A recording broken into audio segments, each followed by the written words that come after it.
everybody, welcome to our Books Reviews. I'm Stan with my lovely wife Tanya here again, and we're doing a sort of spoilers review of Spider-Man No Way Home. Yep. This was really cool.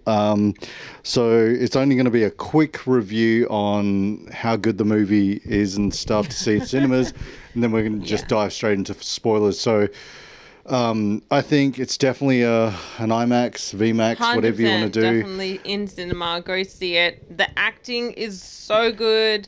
The writing's really good. The action, everything. And the pacing's really good as well. Yeah. You're not one moment you're like, how long is this? No, not once. And special effects were really good. Yeah, I mean, the technology now that we have is awesome, and so it just reflects really well in this movie. And the casting was great. I think it was really like they nailed it.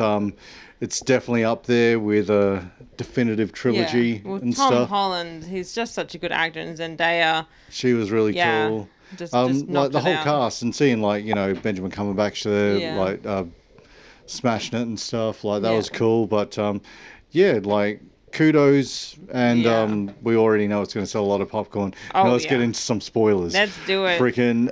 So you've been warned. It's spoiler time now. If you haven't seen it, go see it. Yeah, and then come back. First things first, you've been told, spoilers.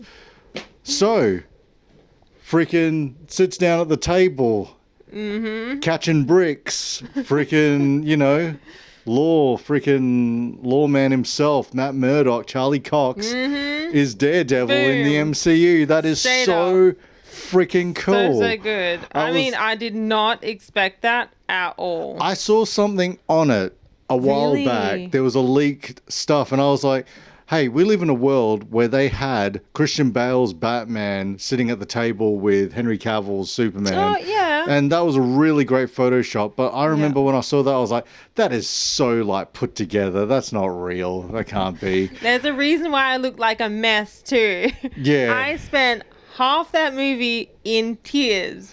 I was just glad I didn't have makeup because they would just be running. And May bites it.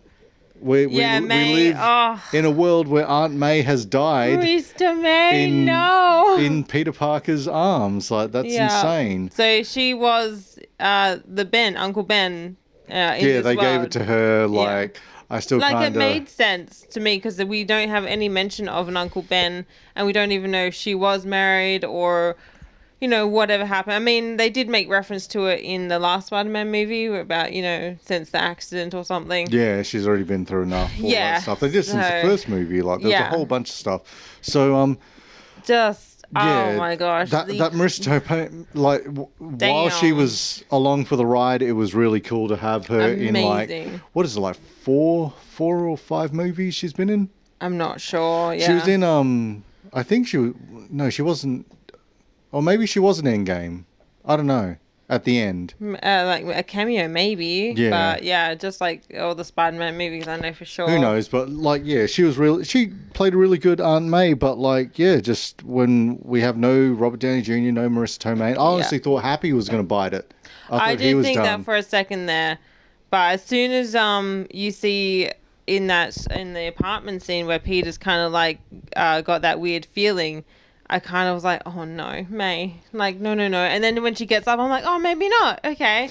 That was intense. Gotcha. That was intense. That scene so intense. Where his spider sense is going off and he's starting to know there's trouble brewing. Yeah. He doesn't know what trouble. And he's literally surrounded by all his villains. And I'm like, oh man. Can only go one way. This is BS.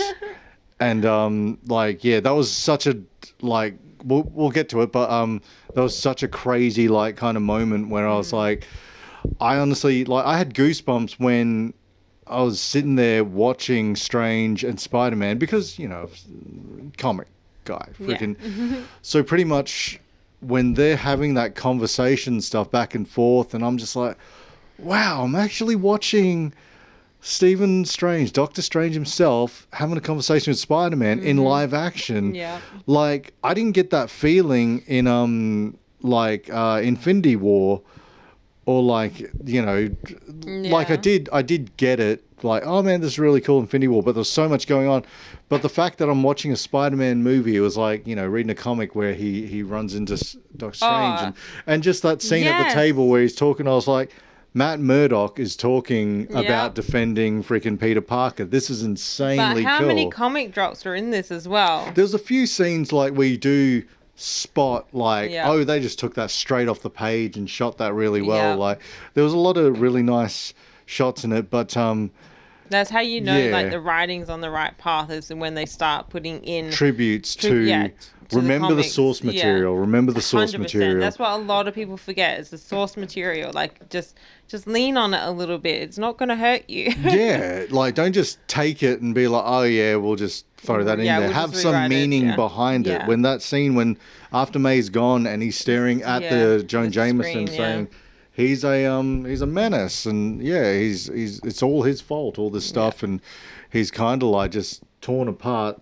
I was like, man, there's no lower he can get than now, and the audience is with that. We feel it, and then like that, they just flip it and get you so pumped when they're like, we need to find Peter. I just wish we could find him, and they.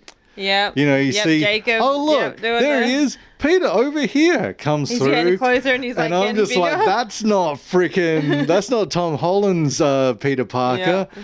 And then when you see the mask come off, the entire cinema just erupted. Like, everyone's going, and all like losing their minds big time. Like, but there was applause and stuff, and just the little things where he's like, you know, hanging on the ceiling. They're like, "Are you really Peter?" And he's like, "Yeah, but I'm just not from this world." Yeah.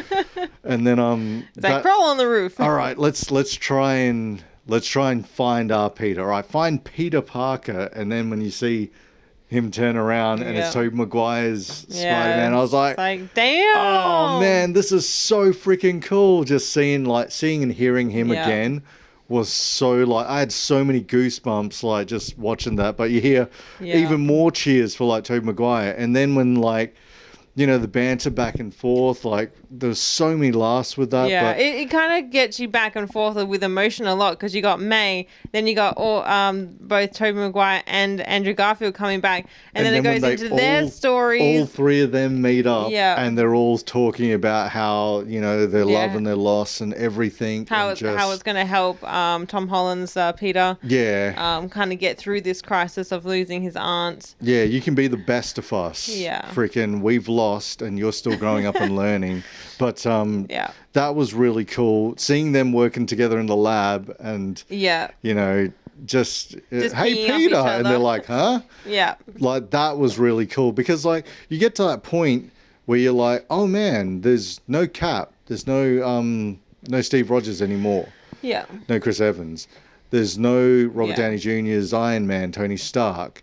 There's no Avengers. Nick Fury's gone, like, off-world or whatever the hell it is. Because he's trapped Doctor Strange in his dimension as well. So he's trying to do it all on his own. He's by himself. He's got no one. And then it's like, oh, but does he? Yeah, and then you just these guys. Just to have them in there, and just them all like going back and forth and stuff. Hey, can I crack your back? Like, you know, just stuff like that. That was really funny. Yeah. I think that was really cool, seeing that between them, but also too having you know, the little, like, winking at the audience, like, because everyone was so devastated at the end of Amazing Spider-Man 2 when Gwen, like, you know, bought the farm, freaking. But when you have freaking Andrew Garfield Spider-Man catch Zendaya, and I was like, oh, he's like, are you okay? And he's about to crack and just start crying, and she's like, yeah, I'm fine. And then she sees him crying, and she's like, are you okay? And he's like, yeah, I think I'm gonna be, because he did. He saved Peter Parker's girlfriend, and even though, like, you know, he was too late the other time, he wasn't late this time. He actually did it. But I got choked up, because at the end of Spider-Man 2 with Tobey Maguire, when you see Octavius, like, you know, sinking to the bottom of the Manhattan river, or wherever the hell it was, you have that scene, like, all through the movie, like, he does have a little bit of a connection with Peter, Tobey Maguire's Peter. Well, yeah, I mean, he says the power of the sun in the palm of my hand, like. and you feel so bad because he lost his wife and stuff. He redeems himself at the end and has that look back at Peter like, why do they got to kill this guy? When you see that scene and he's holding the arc reactor, he says, the power of the sun, the palm, and he doesn't even say it. You hear Tobey Maguire's Spider-Man say, in the palm of your hand, it's good to have you back, Doctor. And I was just like, oh man, this freaking just hits generations. I was there for the first, when they first released the first Spider-Man movie with Tobey Maguire, and I was just like, I wasn't like arms folded like, all right, let's just see if they can do this freaking comic justice, because they're going to screw it up just like they screwed up Batman and Robin and stuff. And then when I watched it, I was like, holy crap, they did. We're 2 for 2, well, 3 for 3. Blade, X-Men, and now Spider-Man. This is so crazy. And then, like, you know, just the whole redemption arc of all these characters as well is awesome. Like Dr. Ock, you know, he's the one who killed May, and you see Peter struggling with that Tom Holland's vengeful, Peter. You know, I'm just gonna kill him. He was gonna do it. And damn, I was like, whoa. And just that look when you had Andrew Garfield and Tobey Maguire's Spider-Man look at each other like.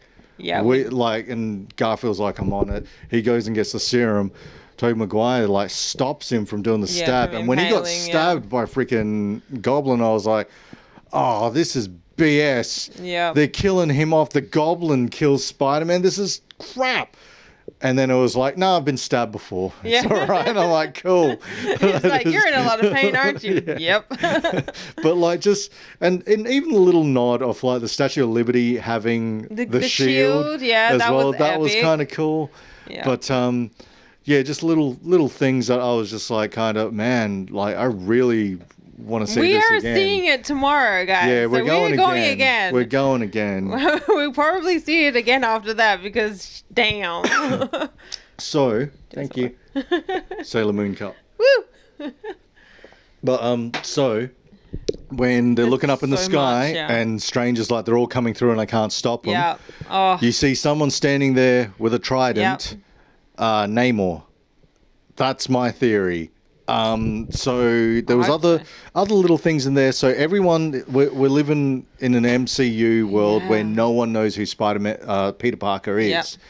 So does this make room for Miles Morales? That's what I was trying to think of. I was like, man, if they had just like popped in Miles Morales as well, that just would have capped it off. And like old generation, current and future generation all in one. I think that if they do start a new trilogy and stuff, maybe they will bring in Miles Morales, and then you have Tom Holland's Spider-Man. Oh yeah, just swinging in to give him a hand, help him out. So good. But that tag end with Tom Hardy as Venom goes back to his world. But then we see a small drop, a symbiote sitting there on the bar, and I'm like, so Venom in the next one, maybe. Who knows? Maybe it could happen. Well, it's not. I don't know if it's Venom. It's going to be Black Suit Spider-Man. Yeah, something like that. Because in the comics, he gets his black suit from a vending machine and stuff. It's like very old school. But anyway. You know, I can get into it and stuff. There's a reason why I'm like, oh yeah, so you know, Spider-Man from Earth 1616 is because I've had sex. So pretty much, like, I don't know, like when you have like Electro, like Jamie Foxx and stuff, and they've done it right. They've done it like a little bit more tribute to the comics because you see quick shots of him in the form of it, like when he's coming back and stuff. Yeah. Like that's kind of a problem I did have with Amazing Spider-Man 2 because it, like when he was showing up, it looked like the freaking Messiah was returning, and I'm just like, why is it going to be so bright and just, you know, like why can't they just do it? A little bit of a traditional take, and they did it in this, so it was really kind of cool. Just to see that. Anything else you can think of? Lizards, just you know, when he gets turned as well. Sandman getting back. Yeah, when he comes back. But we already saw that kind of him getting brought back, which is pretty interesting. There's so much to unpack in this movie. That's why we're going to see it again, so we can just absorb more of it. Because the first time, I was teary, so I couldn't see too much. Yeah. I was just like, oh my God. But, I can't think of anything else. Like, no, if you've seen this movie, leave your comments below on what you thought of this and what you think is going to happen in the next one. But check us out on Facebook, Twitter, Instagram. And Twitch for our second movie review if you'd like to see that, and we'll go into that because we'll stream and we'll play some games, play some Halo and stuff. Yay. But yeah, thanks for watching, guys. Thanks for watching. See ya. Bye. Bye.